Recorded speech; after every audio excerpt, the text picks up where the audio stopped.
I'm going to explain to you how you can change your reality so fast that people start to see you as the blueprint. And it's so simple, bro. It's actually just one simple shift. Just that most people misunderstand how to do this, and they actually end up fighting through life, doing the same things year in, year out, saying they're going to change, making New Year's resolutions, but nothing actually shifts. And the main reason for this is that reality is separated into 3 different planes. You're not just operating on this physical world. People who solely operate in the physical world don't get far. And the reason for that is because they're not dealing with the source. This physical world is the lowest plane. This is the final stage of manifestation or of making things real, right? I know when people hear this word manifestation, they think it's some woo-woo topic, but everything is manifested. Anything man-made has been created or manifested by a man or a woman. Anything that isn't man-made was manifested by God or source, whatever you want to call it. But we have the power to create using our mind, which is the second and a higher plane of existence, which is where our thoughts take place. Thoughts lead to actions, which are the lowest form of, creation. And most people don't focus on their thoughts. They don't focus on their mental space. They solely focus on scurrying to take action to change a circumstance that's happening in their world. For example, you might be having, low finances right now. You might not be in the best shape of your life. And what you've been doing up until now is just focusing on taking the actions to make things change. But as long as you're still in that same mental paradigm, that same thought process, you're still going to create the same outcome. You have to first shift your mental space, because once your mental space is shifted, your actions are going to shift automatically, because your mind is the governing factor of this reality. There's the conscious aspect and then there's the subconscious aspect. The conscious aspect is the one that you have control over. That's what makes you the captain of your life. They say if you're not born into a certain circumstance, that isn't your fault. Right? If you're born into a poor family, that's not your fault.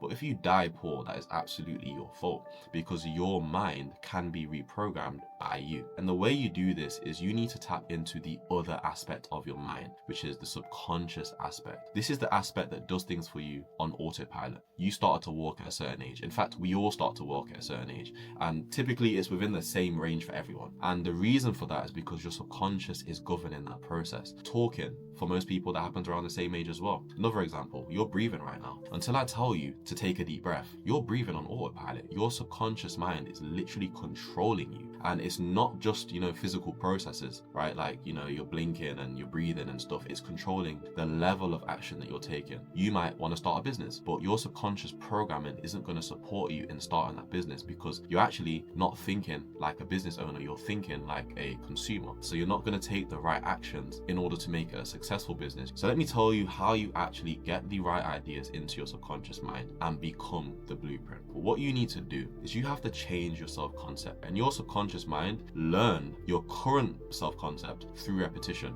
The way you consistently thought about yourself, the ideas that you got from the people who you saw as authority, your parents, your grandmas, granddads, teachers, aunties, uncles, and it took their beliefs and made them your own. And as a child, you really and truly don't have much control over that. And there's actually a saying about this: give me a child and I'll show you the man. And that basically means I'll take this child and I'll give him my beliefs, and I know exactly what type of man he's going to come out to be, unless he shifts the beliefs that I've given to him, because your beliefs are the program that runs your subconscious mind on autopilot. Your brain learns through imagery. If you close your eyes and imagine something, that is real in the mental plane. And going back to what I said earlier, you have, multiple levels of existence. And I'm going to get to the final one in a little bit.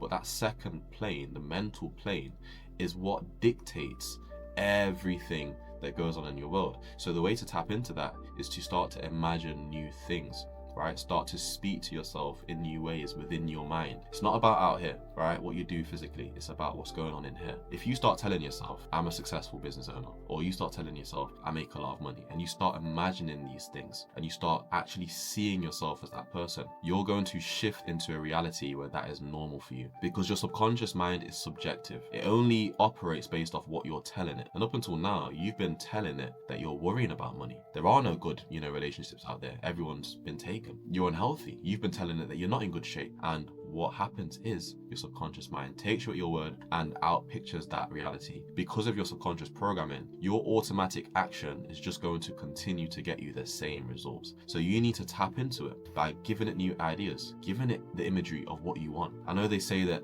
successful people focus on what they want more than what they don't want, but that literally is the truth. You don't have to be born successful to do this, right? Not all of them are self-made. There are some that, are handed down the mindset from their successful parents or rich parents or happy parents, whatever the case may be. But you can create that for yourself. It's time to stop relying or blaming other people for your circumstances. And you need to realize that you're the creator of your life. Your life is going down a certain path because of the subconscious programming that you have. But when most coaches tell you to, reprogram your subconscious mind, they tell you to just do affirmations. They tell you to just stand in front of a mirror and tell yourself a bunch of new statements that you want to adopt into your life. But the thing is, unless you feel those things, they are not going to materialize. And the reason for that is because the higher plane than the mental plane is the spiritual plane. That is your essence. That is how you feel. That's what's determining your thoughts. For example, when you're in a certain mood, it's easy to have certain thoughts. If you're happy, it's easy to feel hopeful about the future. If you're grateful, it's easy to, expect more because you're in that state of gratitude, right? That is the highest plane. That is the emotional plane, right? And that's filtered down into your thoughts, and then your thoughts filter down into your actions. So the main thing you need to do is start to work on your state. Start to work on your feeling, because that is what's determining the thoughts that you have naturally, your autopilot thoughts. If you were in a grateful state all the time, you would naturally have thoughts of positive expectancy. You would always be expecting the best because you're grateful.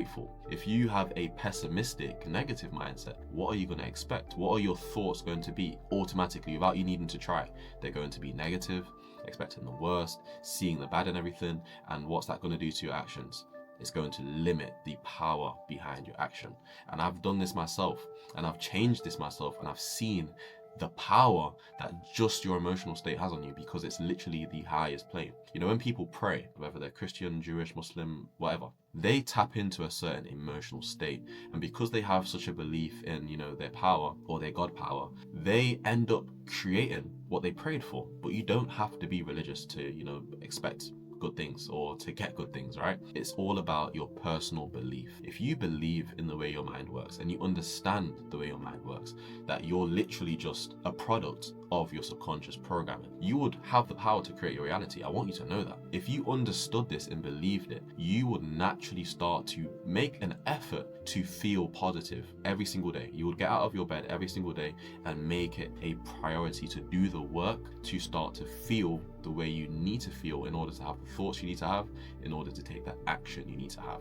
Because 9 times out of 10, if you're procrastinating or if you're taking actions out of survival, it's because that's what your thoughts are allowing you to view. You only perceive what your brain is allowing you to perceive. And that's because of one small part of your brain, the reticular activating system. This part of your brain literally controls what you notice in reality. Millions of bits of information that come to you every single second. And if you was able to perceive all of that, you would literally go into sensory overload. So what your brain does is it makes sure that the information that you see as important comes through to you, and that's what you perceive. So if you find yourself perceiving negative things about your world, lack, limitation, debt, financially, bad relationships and all this stuff, it's because your reticular activating system, that small portion of your brain, is only allowing you to see those things because it thinks that's what you want. Your brain literally thinks you want bad relationships because that's all you think about. That's what you've convinced your subconscious mind that you want. Your subconscious mind is subjective. Going back to what I said earlier on, it doesn't really care what you're giving it. It only cares that you're giving it something. You're the captain of the ship, right? And you have to see your subconscious mind as the crew. You're the one telling that crew when to, control certain aspects of the ship to do certain things. Without your order, your crew is on standby, doing what they normally do. But until you give it a new order, it's going to carry on doing the same thing. In order to get your mind to give you the future you want, you have to start thinking about the future you want. And not just thinking about it, you have to start thinking from it and getting into that mental space. If you think about, anyone who's successful, before they go to bed at night and when they wake up in the morning, they are the successful person. So they're naturally having the feelings of a successful person. They're naturally having the thoughts because of those feelings of a successful person. And they're automatically taking the actions of a successful person. But you can do the exact same thing. And this is what you want to do. You want to hijack your brain every single day. You want to hijack your brain as many times as possible. You know, meditate and visualize in the morning, meditate and visualize at night. But you want to do it more than that. How fast do you want to change your life? How fast do you actually want to shift into the reality that you see for yourself and that you really desire? Right? If your life hasn't been the way you want it to look for years and years and years, it's going to look that way until you take action, until you start doing the work. And I don't just mean taking action physically. I mean doing the mental work to change your state, which is going to change your thoughts, which is going to change your actions automatically. Every single time you wake up in a good mood, you know, you have something good happen to you, and you allow that good thing that's happened on the lowest plane of existence to alter your highest level, which is your emotional state, your life will temporarily get better because your thoughts are now better, which means your actions are now going to be, you know, they're going to have some more gusto behind them. But you don't want to be like that. You don't want to allow the external environment to dictate how you feel, because then you're just a reactionary person. You're just an NPC, right? You know those characters in a game that only do something when you interact with them? That becomes you in your own reality, when you're actually the director, the movie star, the extras. You're everything in this reality, and you're determining that, right? They say everything is one. There's only one. You've only ever met yourself in different people. And I want you to really understand what I'm saying to you right now. You've only ever met yourself in other people. That relationship that treated you really badly, you was meeting a part of yourself. Not a part of you in the sense that that's what you're like, that you would cheat on people and you would do these things, but you've met a part of yourself because that's what you expected to happen at some level. So if you found that you're experiencing these things, that's proof that you have programming that isn't supporting the life that you want. So what you have to do is you have to start imagining and picturing the life you want. All right, it's very, very simple. And I know that, you know, it doesn't seem that way because your life is what it is. But if you raised your state today, if you made a habit of, you know, going and, you know, visualizing and telling yourself certain things in your mind and feeling it is the most important thing, because that's what creates the imprint, the impression on your subconscious mind. Then you would see your life shift very quickly. It can happen tomorrow, it can happen the day after, it can happen next month. It all depends on how intense you do it. Right? And at first, it's going to feel off. It's not going to feel normal. You know, you close your eyes and imagine yourself with the dream life. That is not normal for you right now. So of course, you're going to feel like a bit of a fraud. You might get imposter syndrome. But what you have to do is you have to, you know, relax into it. All right? It's not about effort. When, you know, successful people wake up, they don't have to try to feel successful. It's just natural. And eventually you will get to that point as well. And once you get to that point, this is the sweet part. Once you get to that point, you're going to start experiencing the life of a successful person naturally. Whatever that means to you, whether success to you means having the freedom to travel more, you know, not making, you know, a wild amount of money, but just having the freedom to travel, you will get that as long as that's what you're picturing for yourself mentally, and that's what you're feeling that you are. Because once you do that, your subconscious mind picks up on that energy, that thought, and makes it automatic. And once that thought becomes automatic, you'll no longer have to try to do those things. They will just happen naturally. That's how you become the blueprint.